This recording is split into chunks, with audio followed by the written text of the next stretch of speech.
Complete करेंगे, right. फिर उसके बाद बायो, फिर केमिस्ट्री। तो हम है ना तो फिजिक्स पहले कंप्लीट करने वाले हैं, तो आप लोगों को समझ में भी आएगा कौन कौन से चैप्टर फिजिक्स के अंदर है, तो उसकी आप तैयारी कर सकते हैं, राइट। क्योंकि हम है ना ऐसा हार्ड पहले लेने वाले। अब यहाँ पे देखो, मैंने ना आप लोगों को इससे पहले कि इसमें बताइए कि फोर्स क्या रहता, राइट। पुश और पुल को हम क्या बोलते हैं, फोर्स बोलते हैं। उसका ऐसा यूनिट सब देखे, वो सारे एग्जाम्पल्स देखे। और अब ये जो पहला जो पेज है उसके ऊपर है ना बहुत सारे एग्जाम्पल्स है। देखो इसके ऊपर है ना पहले पेज बोल रही मैं, पेज नंबर कितना है वो जो भी है समझो, तो उसके ऊपर है ना बहुत सारे एग्जाम्पल्स है। लेकिन कैसे मालूम कि पूरे की पूरे उन्होंने क्या करे, खिचड़ी करके रख दी। अगर अपन एक एक पढ़ेंगे ना तो एक है ना तो फोर्स अलग बता रहा है, फिर सडनली दूसरा फोर्स अलग है, तीसरा फोर्स अलग है। उसके टाइप्स भी है, फोर्स के टाइप्स भी है उसके अंदर। पेज पे जो है ना तो जो पहले पेज पे बहुत सारे है ना, तो उसके अंदर उन्होंने क्या करा, मिक्स करके रखे ना। तो जब हम पढ़ते तो हमको समझ में नहीं आता, लेकिन अगर मैं जिस वे में आपको है ना समझा रही तो आपको पूरा क्लियर समझ में आएगा। देखो अब ये वाले है ना, तो इसमें क्या देखेंगे हम जैसे कि ना वो जो क्या बोलते, तो पहले पेज के ऊपर है ना फोटो है, देखो उसके अंदर है ना क्या हो रहा, वो फोटो में है ना तो आप लोग देख सकते हैं कि वो पिक्चर के अंदर है ना तो एक इंसान क्या कर रहा, गाड़ी को पुश कर रहा, देखो। और एक है ना डॉग को खींच रहा, और एक है ना बॉल को है ना क्या कर रहा, पुश कर रहा। तो देखो जो इंसान है ना गाड़ी को है ना तो ढकेल रहा, राइट। मैंने क्या बोली, पुश यानी कि क्या, अपने से ना दूर अगर कोई चीज जा रही है, अगर अपन अपने आप से ना कोई चीज को दूर फेंक रहे तो हम उसको क्या बोलेंगे, पुश। और कोई चीज को अगर अपने ना नजदीक ले रहे तो उसको क्या बोलेंगे, पुल। तो यहाँ पर है ना पहले पिक्चर में क्या था कि एक इंसान है ना गाड़ी को है ना क्या कर रहा है, अपने से दूर भेज रहा है, यानी कि पुश कर रहा। पुश और पुल आया हुआ है कि नहीं।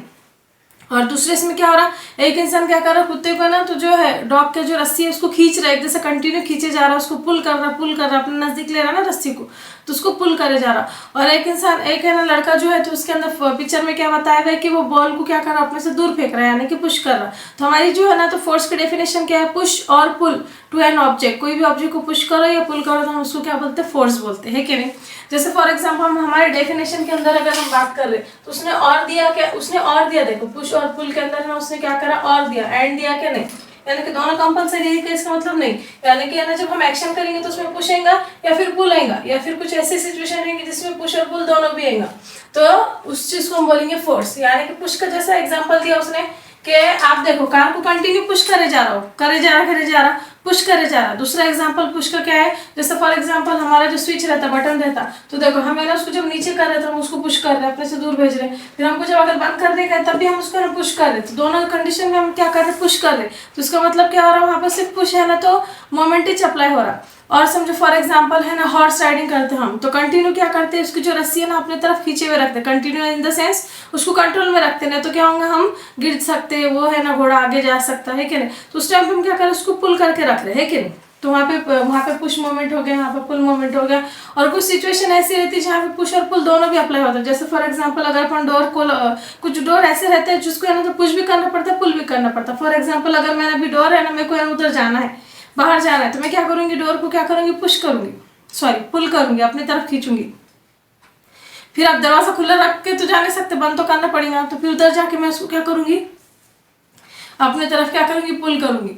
अगर समझो फॉर एग्जाम्पल आप है ना तो पुश और पुल कर रहे, तो जहां पर पुश और पुल दोनों अप्लाई हो रहा है, ऐसा कौन सा एग्जाम्पल है, जैसे फॉर एग्जाम्पल आपने क्या करा, हाँ ड्रॉप में से है ना तो आप है ना क्या करें, ड्रॉप जो ड्रेसिंग टेबल का ड्रॉप रहता, तो अब समझो आपने क्या करा, उसको पुल करे, खींचे और कोई चीज ली उसके अंदर से, तो वैसे खुला रख सकते हैं क्या, नहीं आप उसको है ना तो पुश करना जरूरी है ना। तो फिर मम्मी तो हाँ अच्छे से आप लोगों को ना तो खातिर करेंगे उन्होंने, है क्या नहीं। तो ड्राफ्ट आपने लिए, क्या करे, पुल करे, फिर आपने पुश करे, तो वहां पे पुश और पुल दोनों अप्लाई हुआ, तब जाके वो काम कंप्लीट हुआ। समझ में आया क्या, पुश और पुल, आई होप आपको समझ में आऊंगा। अब ये वीडियो के अंदर हम क्या देखेंगे, उसके इफेक्ट ऑफ फोर्स थोड़ा समझ लेंगे ना, तो आपको बाकी के एग्जाम्पल सॉल्व कर लेंगे। इफेक्ट ऑफ फोर्स, इफेक्ट यानी कि क्या बाबा, देखो कोई चीज के ऊपर है ना अगर फोर्स अप्लाई हो रही तो उसका कुछ ना कुछ तो इफेक्ट होगा ना, होगा कि नहीं होगा।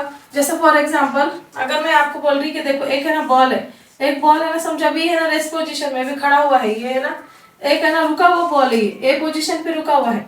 अब हमने क्या करा, इसको समझो यहाँ से ना मैंने क्या करा, इसको फोर्स अप्लाई करी, मैंने इसको ना फोर्स अप्लाई करी, तो ये बॉल क्या हुआ मालूम कि एक पोजीशन से है ना तो चलना शुरू हुआ और बी पोजीशन पे है ना तो आके है ना रुक गया, समझो हुआ कि नहीं हुआ, राइट।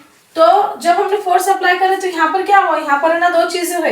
एक चीज जब है ना रेस्ट पोजीशन पे थी ना तो रेस्ट से चलना शुरू हुई, मोशन के अंदर आई, देखो है क्या नहीं, मोशन से आई, फिर उसके बाद है ना चलते चलते चलते फिर है ना तो रेस्ट पोजीशन पे चल गई। तो यहाँ पर क्या हो गया, यहाँ पर दो एक्शन हुए कि अगर हम है ना फोर्स को अप्लाई करते हैं ना अगर कोई चीज को, तो वो रेस्ट पोजीशन से मोशन में जाती और मोशन से रेस्ट में जाती, राइट। ये पहला इफेक्ट हो गया उसका, क्योंकि है ना आप लोगों को क्वेश्चन आ सकता, define the force, write down the SI unit और write down its effect, 4 mark के लिए आता देखो। तो अगर ऐसा आया ना क्वेश्चन तो आप लिख सकते इफेक्ट। तो ये पहला इफेक्ट क्या है कि अगर हमने कोई चीज को फोर्स अप्लाई करे तो वो रेस्ट से मोशन किस में जाती, आप ऐसे लिख सकते देखो पहला कि है ना वो चीज है ना रेस्ट से किसके अंदर जाएंगी, मोशन के अंदर जाएंगी। और अगर समझो कोई चीज मोशन के अंदर है, फॉर एग्जाम्पल अगर कोई चीज मोशन में है तो वो रेस्ट में चल जाएगी। कैसा, जैसे फॉर एग्जाम्पल देखो एक इंसान ने क्या करा, बैट्समैन ने क्या करा, बॉल को हिट करा, हिट करने के बाद समझो बॉल जो थी मोशन में थी, एक जगह से दूसरी जगह पर आ रही। मैंने आप लोगों को बताई मोशन यानी कि क्या, कि कोई चीज एक जगह से दूसरी जगह पर है ना तो मूव होना अकॉर्डिंग विद द सराउंडिंग। तो बॉल है ना एक जगह थी और वहां से मूव होकर समझो यहाँ पर आई, तो मैंने क्या करा इसको कैच करी। तो बॉल जो था तो मोशन के अंदर था, अभी चल रहा था, लेकिन हमने जैसे जिसको कैच करे तो हमने क्या कर दिया, उसको रुका दिया, वो रेस्ट पोजीशन पे चल गया, अभी हिल रहा क्या नहीं, वो रेस्ट पोजीशन पे चले गया। तो हमने क्या करा, मोशन वाली चीज को रेस्ट में लेकर आ गए, लेकिन बाय अप्लाइंग दी फोर्स, हमने हाथ से फोर्स लगाया ना, हमने हाथ से फोर्स लगाया, हमने उसको ना तो उसने क्या करा, उसने हमारे पास है ना ढक रहा था, हमने क्या करा उसको है ना तो ऐसा होल्ड करके रखे, राइट। तो इफेक्ट क्या है फोर्स का, कि कोई चीज अगर रेस्ट में है तो मोशन में जाती और अगर कोई चीज मोशन में है तो वो रेस्ट में जाती। फिर उसके बाद देखो, उसके बाद है ना तो थर्ड वाला क्या है उसका, देखो इफेक्ट क्या है थर्ड वाला, यहाँ से लिखती मैं इसका थर्ड वाला इफेक्ट क्या है कि उसका समझो है ना तो क्या होता है, स्पीड है ना तो चेंज होती। देखो स्पीड कैसे चेंज होती, इफेक्ट ऑफ द फोर्स में स्पीड कैसे चेंज होती, यानी कि इधर देखो जैसे फॉर एग्जाम्पल ये बॉल है, ये बॉल को मैंने क्या करी, फोर्स अप्लाई करी, स्पीड है ना तो उसकी चेंज होगी, मैंने उसको क्या करी, फोर्स अप्लाई करी। जैसे मैंने उसको फोर्स अप्लाई करी तो ये है ना तो ए पोजीशन से चलना शुरू हुआ और है ना समझो फॉर एग्जांपल बी पोजीशन पे आया, लेकिन मैं क्या चाहती थी, बॉल रुकना नहीं, तो मैंने क्या करी, डबल इसको फोर्स अप्लाई करी। देखो पहले है ना F1 अप्लाई करी, फिर F2 अप्लाई करी, तो ये बॉल अभी चल रहा था तो हमने और फोर्स दे दिया उसको, तो क्या हो जाता मालूम कि यहाँ पर इसकी जो स्पीड है वो बढ़ जाती, इसकी जो स्पीड है वो क्या हो जाएंगी, बढ़ जाएंगी। यानी कि इसका मतलब क्या है, अगर कोई ऑब्जेक्ट को हम फोर्स अप्लाई कर रहे हैं तो उसकी स्पीड क्या हो जाती, बढ़ जाती, राइट, उसकी स्पीड चेंज हो जाती। अब उसके बाद समझो फॉर एग्जांपल अब यहाँ पे क्या है, change in the direction, direction है ना चेंज होती, देखो डायरेक्शन चेंज होती, कैसा डायरेक्शन चेंज होती है, देखो जैसे फॉर एग्जांपल ये बॉल आया, ये बॉल है ना ये पोजीशन में चल रहा था अभी, है क्या नहीं, तो अचानक से समझो फॉर एग्जांपल यहाँ पर है ना कोई इंसान है ना खड़ा हुआ है और उसने क्या करा, ये जो बॉल था उसको है ना किक मारा, उसको है ना क्या करा, फोर्स अप्लाई करा, तो फोर्स अप्लाई करते बराबर क्या हो गया, वो दूसरा डायरेक्शन में चले गया बॉल, है क्या नहीं, समझ में आ रहा। जैसे फॉर एग्जांपल फुटबॉल देखते होंगे आप लोग कि एक तरफ से ना अचानक से एक इंसान है ना तो बॉल को है ना किक करा, फोर्स लगाया, फोर्स जैसे लगाया उसने तो बॉल इधर के साइड से आ रही थी, मैं इधर खड़ी हुई, तो फिर मैंने क्या करी, उसको और फोर्स लगी, तो फिर है ना उसकी डायरेक्शन मैंने चेंज कर दी। तो जब हम है ना फोर्स अप्लाई करते हैं कोई ऑब्जेक्ट को तो उसकी डायरेक्शन भी हम क्या कर सकते हैं, चेंज कर सकते हैं, ये उसका इफेक्ट हो गया। फिर उसके बाद है ना शेप, हम है ना फोर्स अप्लाई करना शेप और है ना उसका साइज चेंज कर सकते हैं, यानी कि बेस्ट एग्जांपल क्या है हमारे पास शेप और साइज चेंज करने का। शेप कैसे चेंज होता है, देखो जैसे फॉर एग्जांपल हमने क्या करा, एक बलून लिए, बलून लेने के बाद क्या करा मालूम क्या, शेप कैसे चेंज हो सकता है, दूसरा एग्जांपल देती मैं। देखो जैसे फॉर एग्जांपल मेरे पास है ना एक नया पेस्ट है, अब मेरे को पेस्ट है ना यूज करने का है, मेरे को ब्रश करने का है, तो मैंने क्या करी, उसको फोर्स अप्लाई करी, जैसे फोर्स अप्लाई करी अंदर का पेस्ट है ना ब्रश के ऊपर आया, ब्रश के ऊपर आने के बाद देखो पहले उसका शेप अलग था और जैसे फोर्स अप्लाई करे तो शेप है ना उसका अलग हो गया, समझ में आया क्या।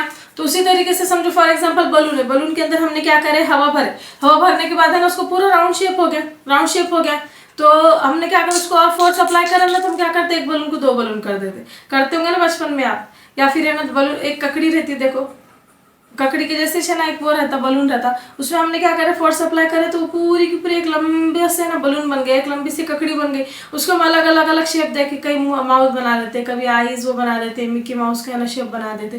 तो हम क्या कर रहे हैं, उसको फोर्स अप्लाई कर रहे हैं, जैसे फोर्स अप्लाई कर रहे हैं तो उसका शेप है ना चेंज हो जा रहा है, राउंड शेप था, लंबा शेप था, तो दूसरा शेप है ना चेंज हो गया। हाँ एक समझ में। अब व्हाट इज द साइज, अब साइज कैसे चेंज हो रहा है, देखो शेप और साइज वाले तो उसमें थोड़ा सा कंफ्यूजन होता है कि नहीं। अब साइज कैसा चेंज हो रहा है, देखो साइज मतलब जैसे फॉर एग्जांपल अगर समझो मैंने क्या करी मालूम क्या, हमारा जो रबर ली, रबर समझो बालों के अंदर जो रबर लगाते वो रबर मैंने क्या करी, ये दोनों है ना उंगलियों के बीच में ना रबर लगा दी, राइट। और उसके बाद है ना मैंने फोर्स अप्लाई करी बाय द फिंगर। जैसे ही मैंने फोर्स अप्लाई करी देखो आप, तो रबर की साइज है ना चेंज होना शुरू हो गई। उसकी लेंथ है ना इतनी थी, जैसे हमने फोर्स अप्लाई करा ना तो उसकी लेंथ है ना चेंज होना शुरू, उसकी विड्थ है ना तो चेंज होना शुरू, इसकी चौड़ाई भी चेंज होना शुरू हो गई। तो जब हम फोर्स लगाते हैं ना तो कोई चीज़ की है ना शेप के अंदर है ना लेंथ, उसकी जो लंबाई है चेंज होना शुरू हो गई ना, तो हम बोल सकते हैं कि उसका साइज चेंज हो रहा बाय अप्लाइंग दी फोर्स लगाने के बाद क्या हो रहा है, उसका साइज है ना चेंज हो रहा है, उसके ना लेंथ में चेंजेस आ रहे, राइट। जब तक है ना फोर्स अप्लाई करेंगे ना तो उसकी लेंथ उसकी लंबाई बढ़ जाएंगी, जैसे फोर्स हटा देंगे तो जैसे कैसे अपने ओरिजिनल शेप के अंदर आ जाएगा। आई होप आपको समझ में आया होगा। तो जब फोर्स अप्लाई करते हैं हम तो शेप और साइज है ना इस तरीके से चेंज होती। आई होप आपको है ना समझ में आया होगा। This called as the effect of the force apply करने के बाद क्या क्या चेंजेस होते हैं, और क्या क्या चेंजेस होते हैं इसके अंदर देखो, डायरेक्शन चेंज हो रहा, मोशन में जा रहा, उसके बाद है ना तो उसकी स्पीड चेंज हो रही, शेप और साइज चेंज हो रही, और क्या चेंज होता है उसके अंदर, बस इतना है, राइट। मिलते हैं नेक्स्ट वीडियो में। Thank you for watching, please subscribe to my channel Afreen ma'am.